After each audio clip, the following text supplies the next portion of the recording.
सबको बराबर प्रेम देते हुए आए और उनमें भी परिवर्तन किया।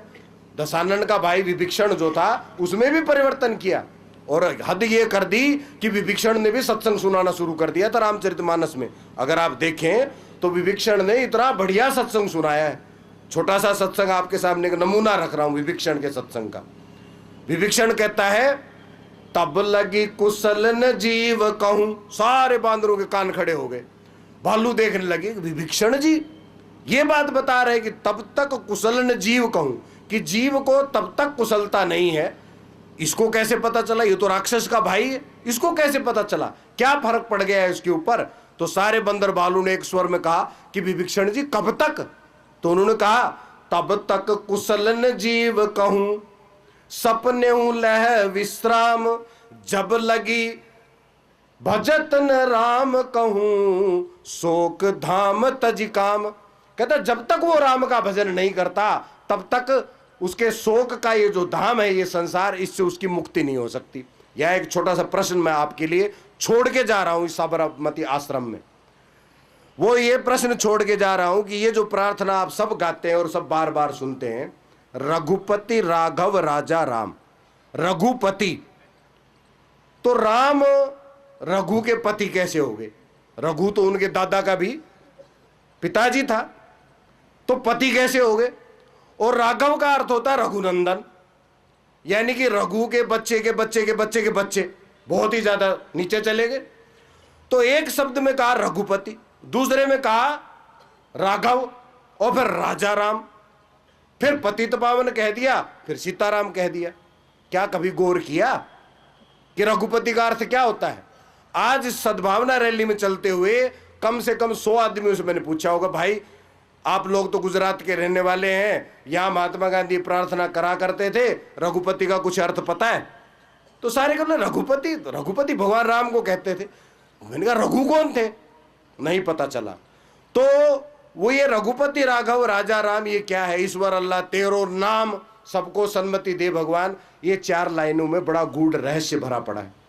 और उस रहस्य को जानने के लिए महापुरुष के चरणों में आना पड़ेगा, तब पता चलेगा कि रघुपति जो है वो राघव भी कैसे हो गया, वो राजा राम भी कैसे हो गया, वो सब कैसे हो गया, ये तब जाके पता चलेगा। इस प्रार्थना का रहस्य अगर समझ लिया जाए तो फिर भेदभाव, आपसी भाईचारा अपने आप हो जाएगा, भेदभाव समाप्त हो जाएगा। इतनी गहरी प्रार्थना है ये प्रार्थना ऐसी नहीं है जिसको आजकल ऐसे ही लोग गाए जा रहे हैं। ये महात्मा गांधी की गाई हुई प्रार्थना है जिसका असर आज आप देख रहे हो, जो मैं पहले आपको बता चुका। तो विभीषण ने भी सत्संग सुनाया और बाद में उन्होंने कहा कि जब लग बसत मोह मद माना।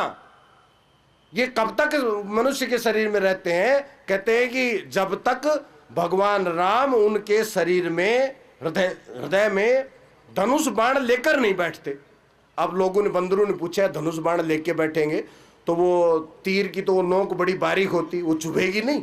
दिल में बैठेंगे, दिल तो वैसे ही बड़ा नाजुक होता है, वो चुभेगी नहीं। सिर्फ राम को बिठा लो, तीर कमान के साथ राम को क्यों बिठाना चाहते? जब तक हृदय बसत खल नाना, लोभ मोह मत्सर मद माना, जब लगे हृदय न बसत रघुनाथा, धरे चाप सायक कटि भाथा।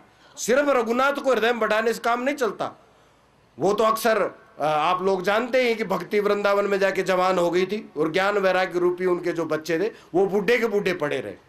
तो ये जो धनुष बाण, चाप सायक, ये जब तक धर के नहीं बैठेंगे तो इनका बार बार उसमें प्रसंग में वर्णन आता है कि ये ज्ञान की बात है कि जब तक महापुरुष से ज्ञान लेकर उस सद्भावना के ज्ञान को जब तक प्राप्त नहीं किया जाएगा तब तक वो हृदय में बैठते नहीं है। तो विभीषण ने भी सत्संग सुनाया, इतना उनके अंदर परिवर्तन आया। लंका में उन्होंने अपनी यात्रा को वहीं समाप्त नहीं किया, लंका तक उस यात्रा को ले गए। और जहां तक आज की यात्रा का सवाल है, कहा तो गया है कि यात्रा समापन हो रही है, मेरे ख्याल से तो यात्रा अब प्रारंभ हो रही है। ये समापन नहीं है, ये प्रारंभ है यात्रा का। ये उस क्रांति का, उस परिवर्तन का एक सूत्र जो है ना वो टिकाया गया है, उसकी नींव का पत्थर आज रख दिया गया है। और ये जो नींव का पत्थर रखा है, अब इसके ऊपर वो इमारत खड़ी होगी जिस इमारत से उस राम राज्य की स्थापना होगी। क्योंकि सद्भावना जो है ना, वो सद्भावना में राम राज्य क्या था? राम राज्य को अगर आप रामचरितमानस में उठा के देखें तो राम राज्य के बारे में क्या लिखा है? राम राज बैठे त्रय लोका, हर्षित भय गए सब शोका।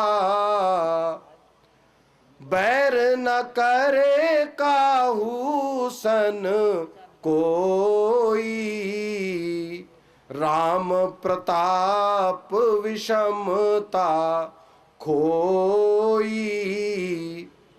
कि भगवान के प्रताप से विषमता समाप्त हो गई, एक ऐसी भावना उत्पन्न हो गई कि छोटे का बड़े का, गरीब का अमीर का, सारे भेदभाव सारे समाप्त हो गए। ऐसे राम राज्य की नींव थी। नाम प्रताप विषमता खोई, नाम के प्रताप से अब आप देखेंगे कि हमारे विकृति बड़ी जल्दी हो जाती है। मीरा का एक भजन है, आप लोग सुनते हैं अक्सर, पायो जी मैंने नाम रतन धन पायो, वस्तु अमोलक दई मेरे सदगुरु, कृपा कर अपनायो।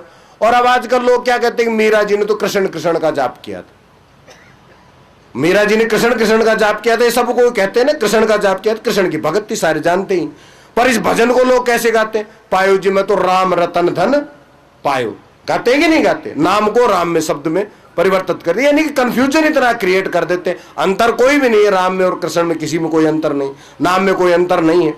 नाम तो अजपा गायत्री जिसको कहा गया, अक्सर सत्संगों में आप सुनते रहते हैं, परंतु वो जो नाम जो है वो तो एक अव्यक्त चीज है, वही भीतर की बात को पैदा करता है, भीतर की सद्भावना पैदा करता है।